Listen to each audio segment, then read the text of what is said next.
Student বাজেটে অল্প বাজেটে কিভাবে এত সুন্দর সুন্দর জামা কাপড় কিনবেন আজকে আমি তাই বলবো। প্রথমেই আমি ড্যাফোডিলের স্টুডেন্ট বাসে উঠে গেলাম। এই যে বাচ্চাটা কত কষ্ট করছে, মাকে টেনে টেনে নিচ্ছে, ওটাই আসলে ভিডিও করতে চেয়েছিলাম বাট জ্যামের কারণে হয়নি। যাই হোক, তারপর চলে গিয়েছিলাম দর্জি বাড়ি, কারণ আড়ং এর ড্রেস কিনতে কিনতে পাঞ্জাবি কিনতে কিনতে আমি টায়ার্ড হয়ে গিয়েছিলাম। এক সপ্তাহ আগের ভিডিওতেও আপনারা দেখেছেন যে 4টা পাঞ্জাবি আমি আড়ং থেকে নিয়েছিলাম। এখন আর আড়ং এ আপাতত যাব না, আগে দর্জি বাড়িতে দেখবো তারপর যাব। দর্জি বাড়ির এবারের এই কালেকশন গুলো আমার ভালো লেগেছে, এগুলো নতুন এসেছে।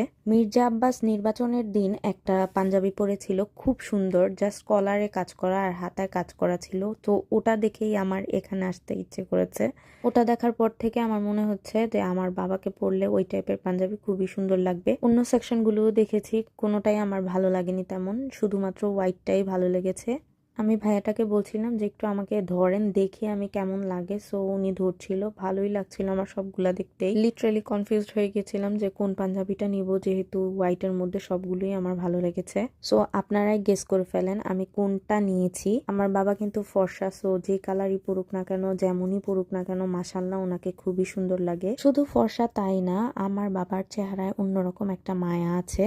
আসলে সব বাবাদের চেহারাই তার সন্তানের কাছে মায়া লাগে। ইভেন আমার বিয়ে হওয়ার পর থেকে আমার শ্বশুরকে দেখলেও আমার মায়া লাগে, কেন জানি না। উনি কান্না করলে, ওনার চোখে পানি আসলে আমার চোখেও পানি আসে। এই সময়টা ছিল ইফতারের প্রায় 10 থেকে 15 মিনিট আগে, আর তাই সবগুলো দোকানই মোটামুটি ফাঁকা ছিল। আমিও এই সুযোগটা কাজে লাগিয়ে আমার বাবার পাঞ্জাবি মাত্র 5 মিনিটে কিনেছি।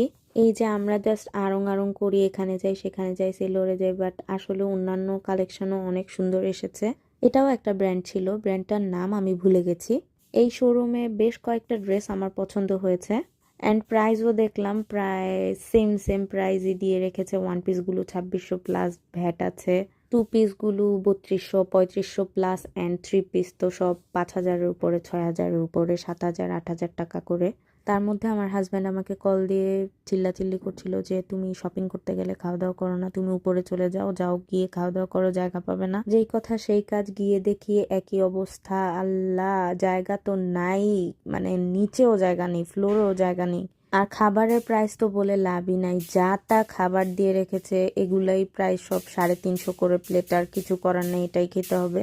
আমাকে ফার্স্টে বলেইনি যে জায়গা নেই টেবিলে, পরে আমাকে বললো খাবার নেওয়ার পর যে চলে যান আপনি একদম ওপাশে পেপার নিয়ে। পরে আর কি করব ভাই,